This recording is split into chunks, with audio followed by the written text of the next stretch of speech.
skulls. Well, Heads. Got small babies. Man.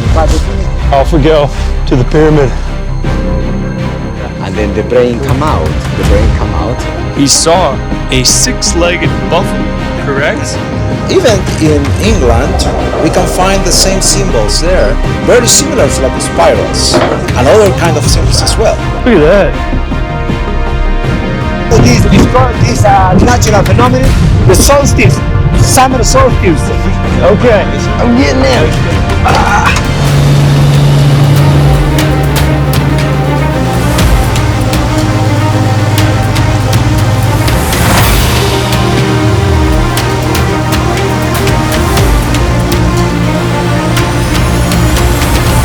Holy cow, I did not expect to see this.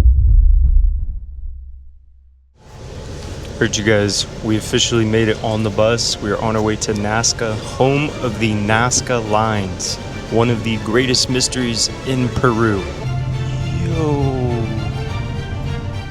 At this point, I would begin my journey to one of the most mysterious places in the world. Although seemingly a normal Peruvian town, the surrounding desert has secretly been hiding miles and miles of precisely carved shapes and patterns that were only discovered by a pilot in 1924 who noticed something strange hiding in the desert. Some of these carvings even contain depictions of creatures that are not native to Nazca, but instead can only be found in other parts of the world very far away. One of the strangest geoglyphs that was carved represents a rare species of spider that is only found deep in the heart of the Amazon jungle, and it contains a precise detail that can only be found while looking at the spider under a microscope. On our way there, while we were preparing to get off the bus, we got our first look at some of these lines. But then my friend Juan Carlos said this. So these are the Palpa lines. If you can see right on the hill. Like tiny persons. What do you think they are? Nazca people? Aliens maybe? UFOs? Yeah? It is super windy here. So we're gonna be headed up right to that tower to see some of these lines. Look at this hat. Are these supposed to be lines too? Like the... I don't think so. Or maybe that's like them like digging. I think that's to like clean up. The excavation, yeah. El árbol del guarango. El par de manos. Also guys, if you start to look the hands, take a look to the fingers. One hand have 5 fingers, the other one 4. Yeah, that's weird. 5 fingers and 4 fingers. It's very, very cool and great scenery, but imagine living your whole life there. If they were going to pick a spot to do this, of course, you would want to pick this spot because it's flat and you can, like, it doesn't take complicated tools to like... No. It'd take maybe a day at most, maybe 2 days. Maybe to make one of them. Yeah. Yeah. So then what do you do with the other 365 days of your 60-year lifespan? Well, bro, I think it said there's 85 kilometers of this. It's crazy. So, yeah, which is insane. They so were just that bored that they just walk and go, oh, yeah, let's start tracing out. They were bored. That's a great hypothesis. Very strange stuff. Like, to me, I'm just so confused by these rectangles. Like the shapes could mean something, but why are they making? And you can notice how like it's really thick in the middle, but then it. Literally, it's so bizarre in my opinion. So weird. Who knows? Mate, who bloody knows? You can't see it like properly. Like they didn't have towers like this even. Like. No.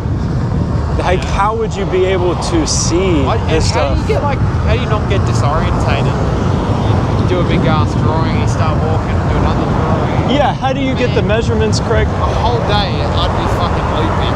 I mean, maybe there's a valid, like, you know, reasonable answer there for like how they did it.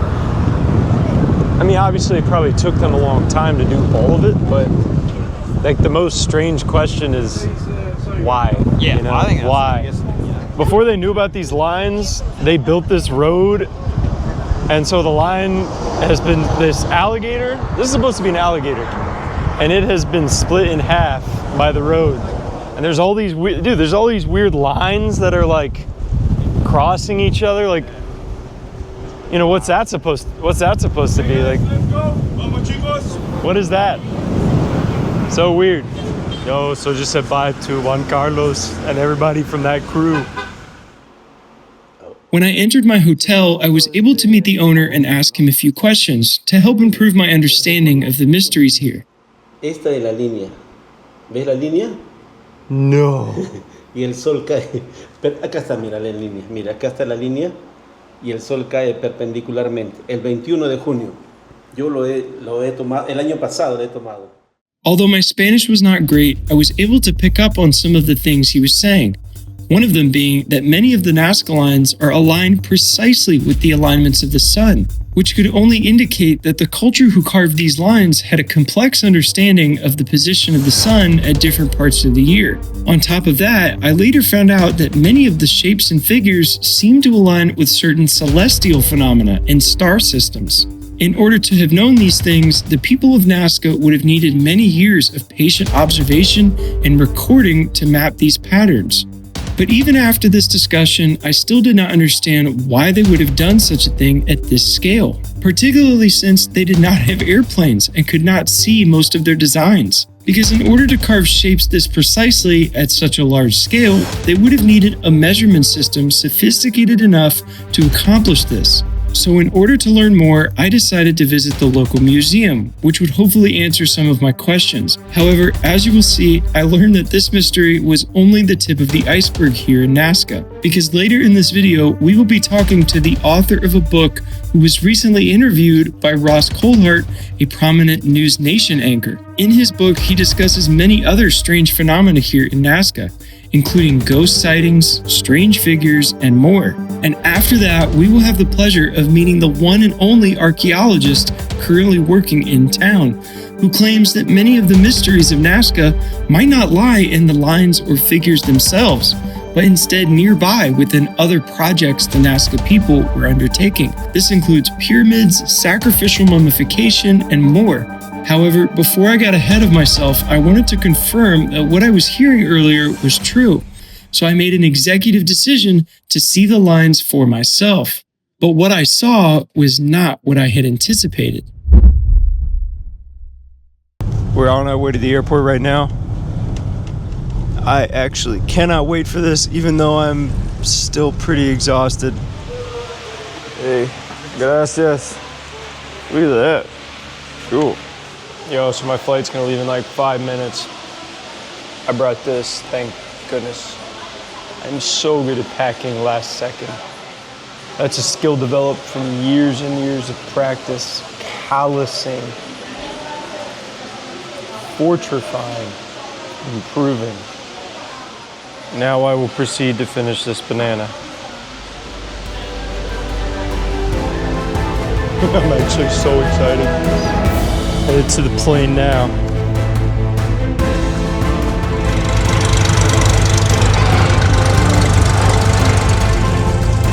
We're going right now.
did not expect to see this.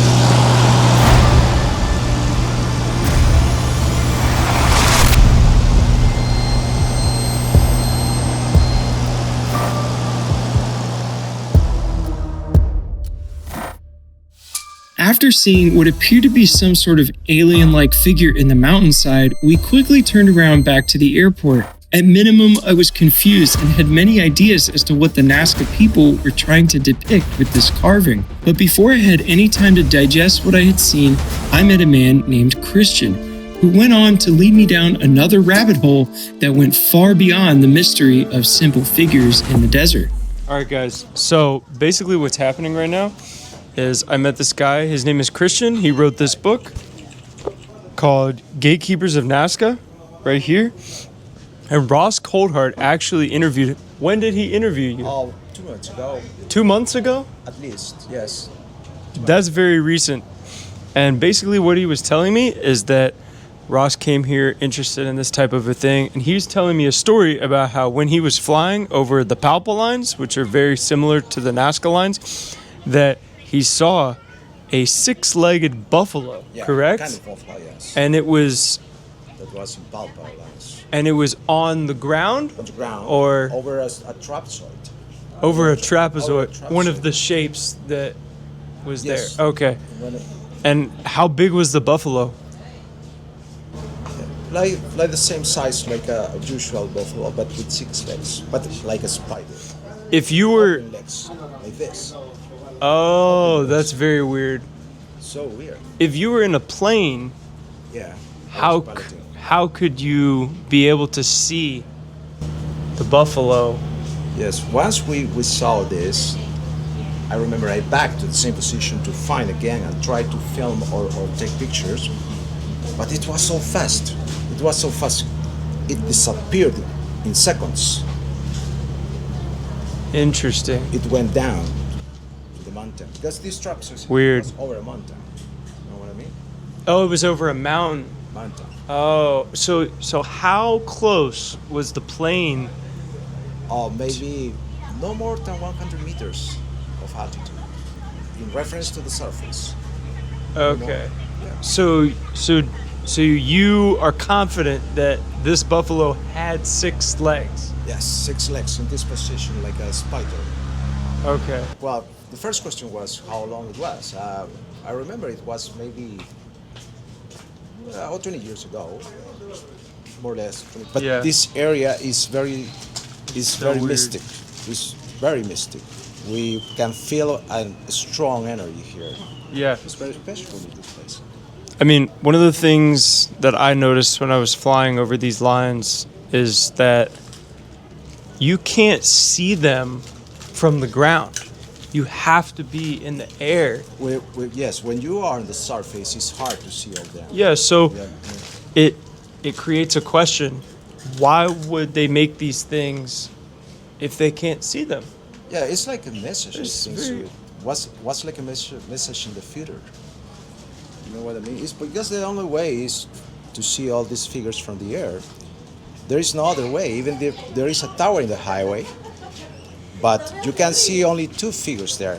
A tree, and what is the other one? The hands.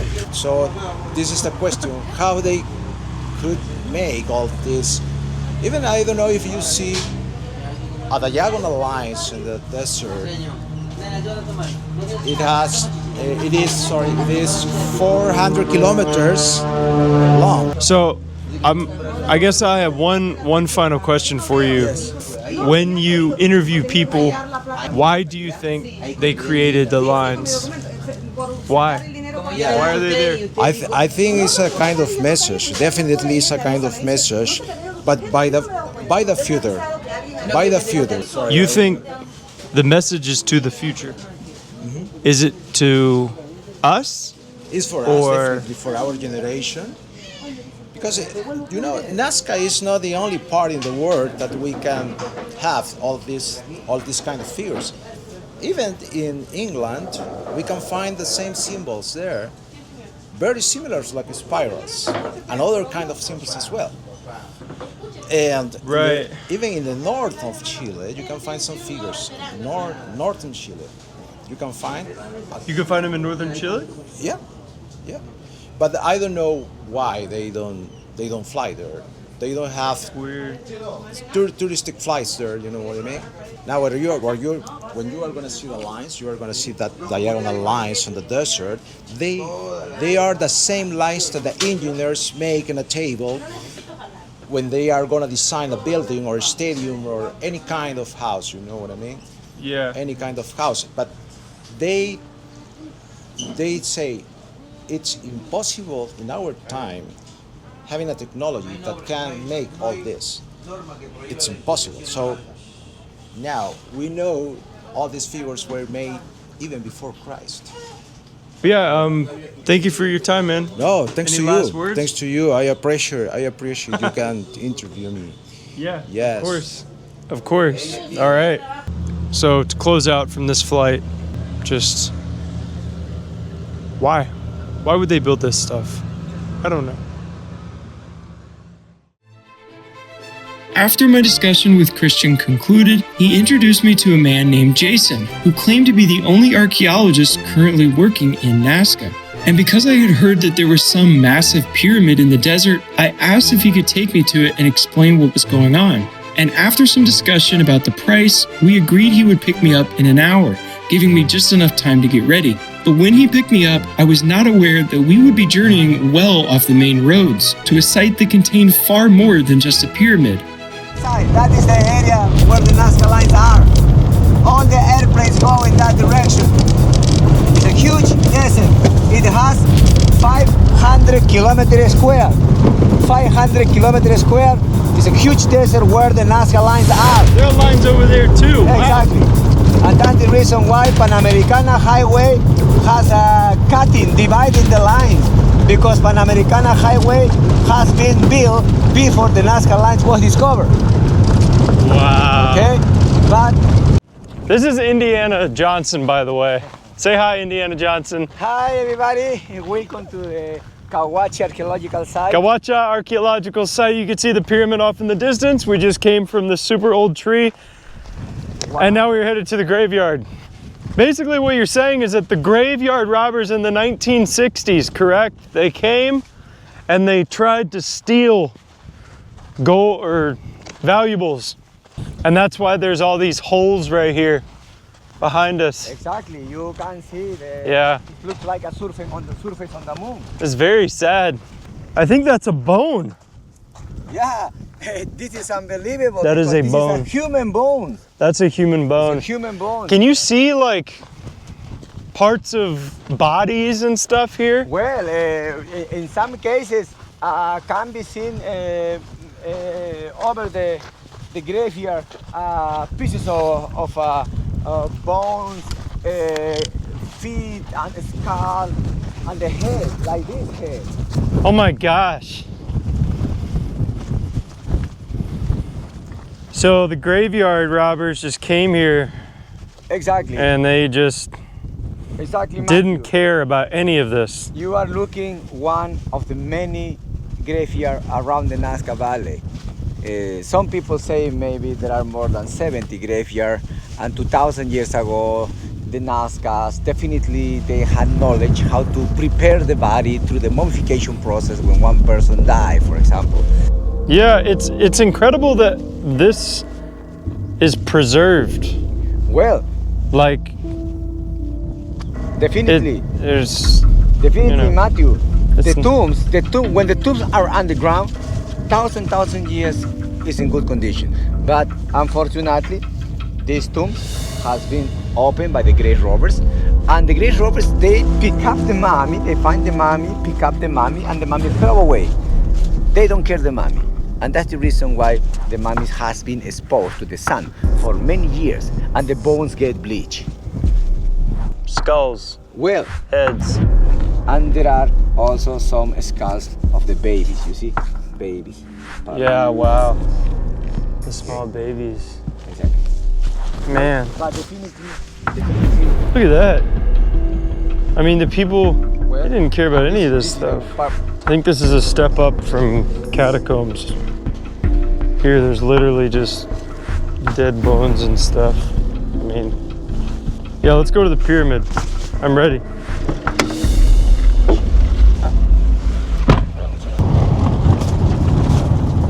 And that is incredible. Holy cow. Holy cow, holy cow, holy cow, holy cow. This is a huge complex. And 24 kilometers square, it has all the area. And the 24 main square kilometers kilometers. is very huge, Matthew. And the archaeologists, they are trying to excavate. And even today, there are some excavation in some sector of the pyramid. But it's believed this is a kind of a ceremonial center, and religious. Well, still today, archaeologists, they are, even today, archaeologists, they are making excavation, especially in that area. I think the excavation started last week. The last week has been started a new excavation in that area, okay? But as I said before, just 3% has been excavated, my friend. And behind this, there are more than 30 pyramids more. 30 pyramids. 30 more pyramids? Yeah, it's huge. It's huge, my friend. And that's the reason why we call Kawachi probably is the biggest mud city around South America, maybe, or in the world. This is so weird. It's huge.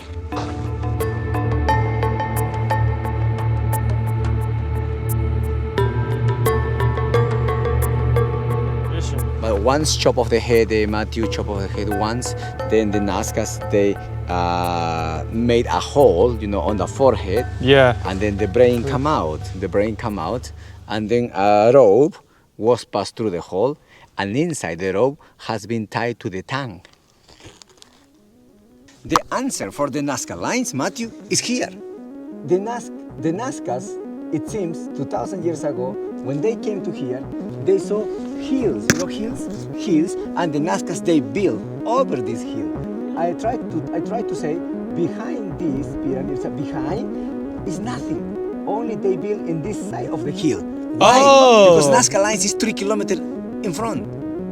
6 kilometers in front is Nazca Lines. Whoa! Exactly. They only care about looking exactly. Why they over here. Why the Nazcas over on that side. Exactly. Why the Nazcas don't build looking to the Is west? it that way or to the east? the other way? Exactly. They only built or south. No, facing this way. To this way. Why? Nazca Lines is there. The monkey spider is there. And that's the reason this pyramid and the Nazca Lines board are connected. Wow. Our ceremonial place. And that's the reason why I say the answer for the Nazca Lines is probably in the future here in the pyramid, my friend. In the end, after seeing only a small fraction of what has been uncovered here at Nazca, I'm not sure that we will ever know the true purpose of the lines or what was going on here thousands of years ago. It truly is one of the greatest unknowns in the whole world. And honestly, it does have me wondering, is there really something supernatural going on here, or is it just people getting lost in the mystery of it all? Personally, after seeing things for myself, I'm not sure what is going on here, but I am more convinced than ever that we know very little about this place. And hopefully, when the aliens arrive, they'll tell us all about it.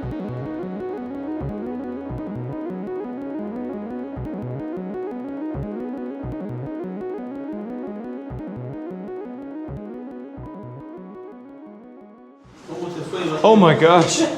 Juan, you scared me.